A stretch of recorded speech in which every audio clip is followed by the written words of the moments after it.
Hey everyone, Crazy Jimmy here. Got a quick video here for you. Going to show you a few things. There was a request from my last post-punk vinyl video to show a few things from like the Tall Dwarfs. So I just kind of put a few things together from like the Australian, New Zealand collective that I have.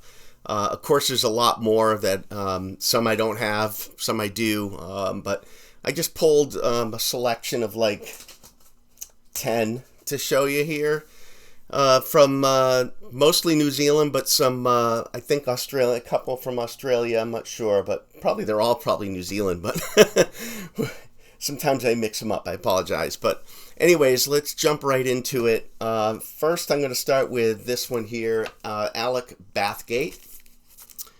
And he is one half of the Tall Dwarfs.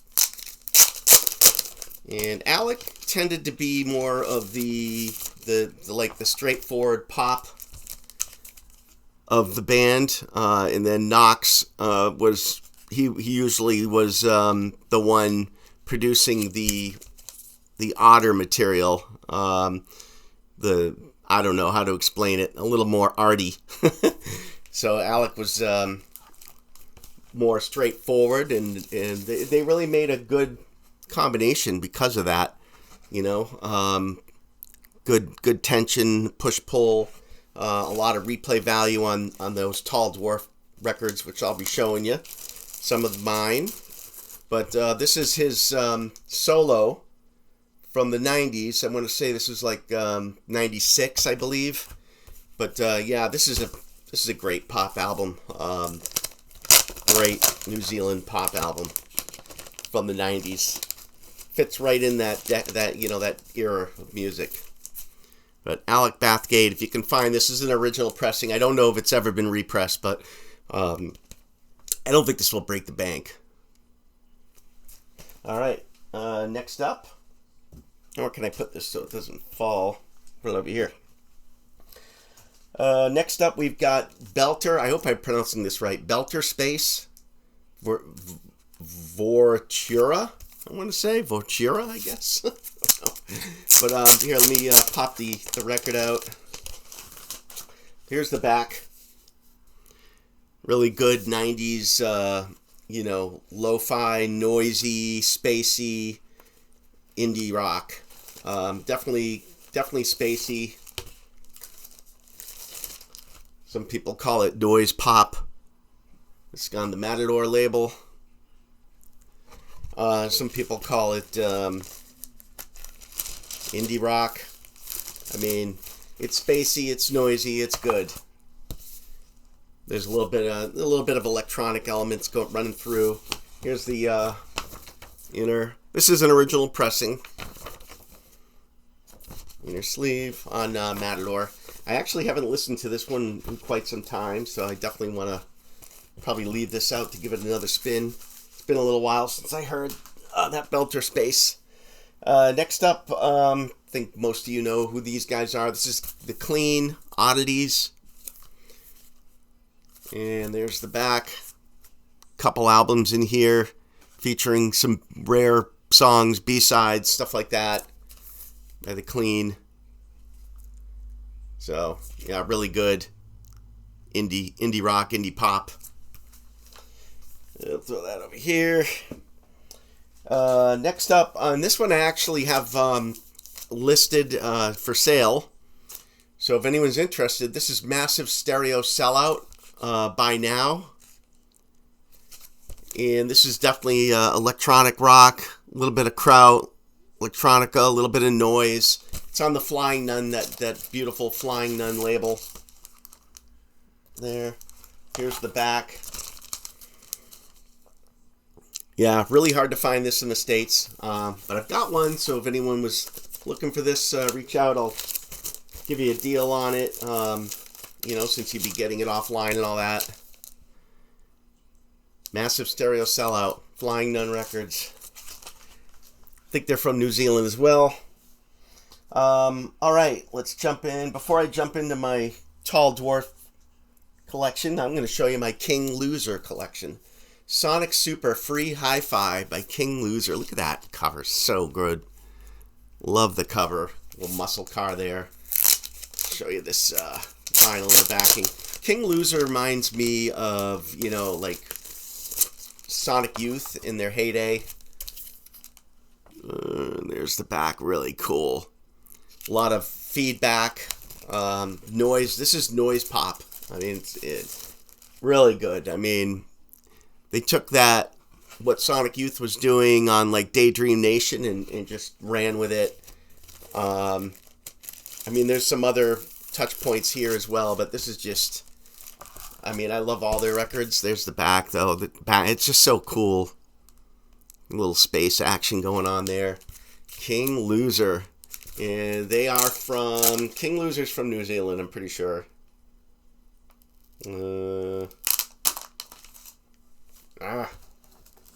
Peter Jeffries. James Kirk. James Kirk. Captain Kirk. Yeah, I think they're a New Zealand band. Put out 3 albums in the 90s. All really killer. Noisy. Arty pop. Rock.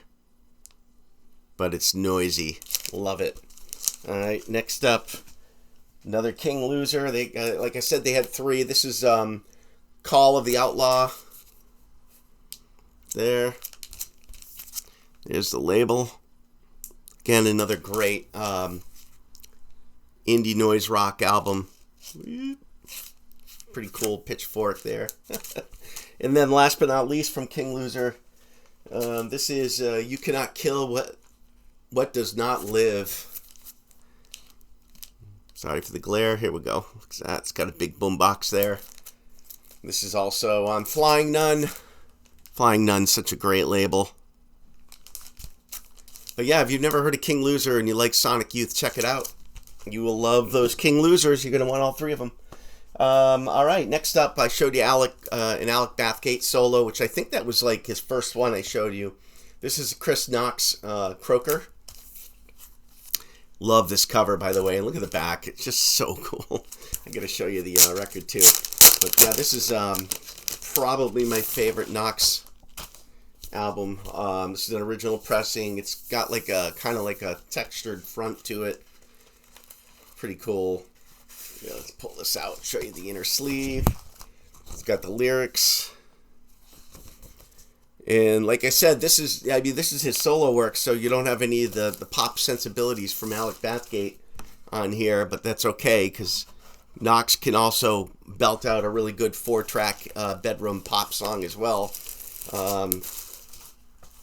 Just going to be a little artier, a little on the crazy side, which is good for me. A little more psychedelic, I guess. Yeah, this one's from, what, 96, I think? I want to say 96. I could be wrong. 95, maybe. But the cover's just phenomenal.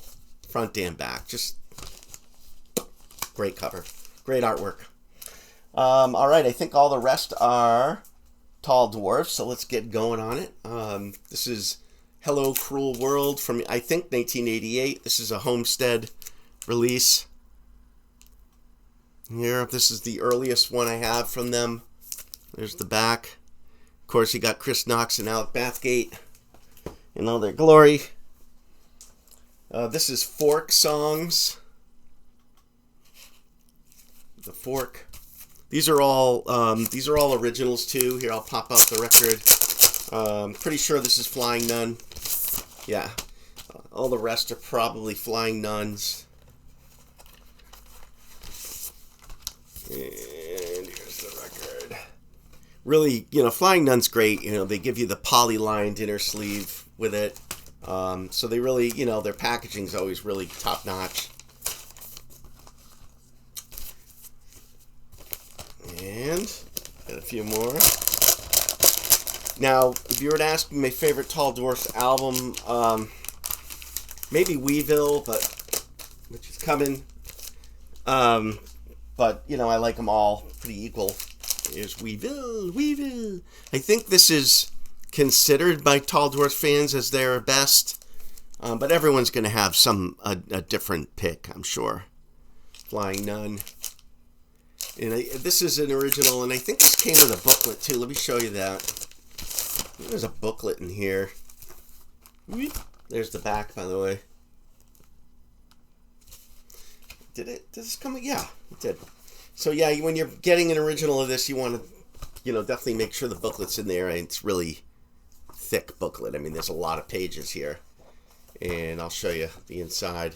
I mean, there's artwork, there's lyrics, there's artwork. I mean, look at that.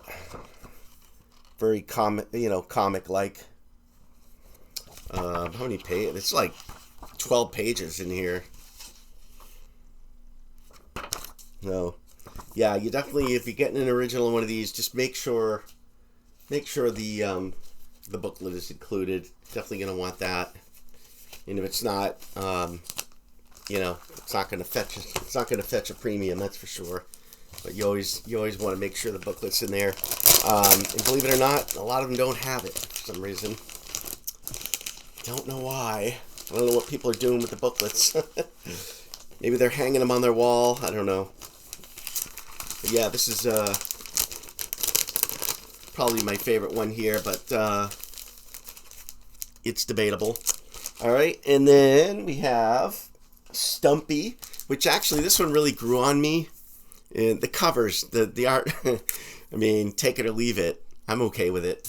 And it's got the plug in the back. Whoop. Quite a few songs on this side 1, side 2, but there's a side 3 and 4 as well. You got Up, taking up a whole side.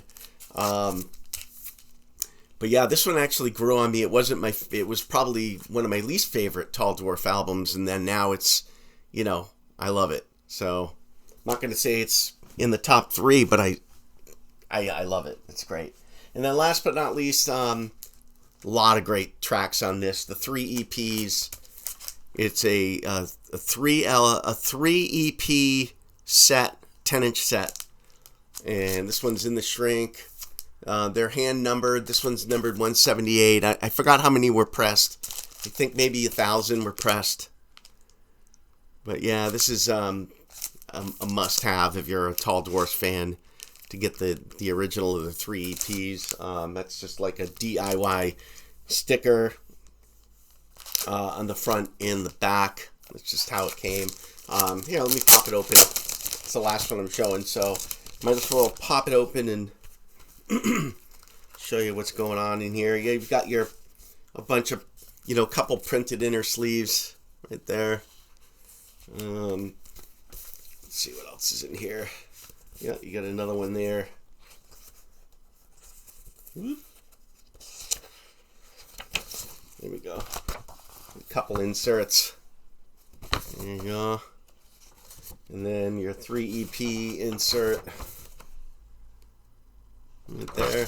Yeah, and there's not a lot of change between each Tall Dwarf album, so they're all very similar in quality and in sound, so you really can't go wrong. If you like, 90s lo-fi, indie pop, indie rock that is on the noisier side, you can't go wrong. But anyways, thanks for watching. Please subscribe. Please comment. Please hit the bell, and that will notify you when I put up more content. And certainly always taking recommendations on what to show. I do have to get caught up on... I did get some records in from a label overseas that I need to get caught up on to show you, what was sent and what I think of them. So that'll be coming real soon. And, of course, more content. I'm going to try to show more of my 80s and 90s stuff, because I've been showing primarily a lot of private pressings and stuff like that. So I want to try to dig into the other side of my collection. So stay tuned for that. But, hey, thanks for watching. Appreciate you.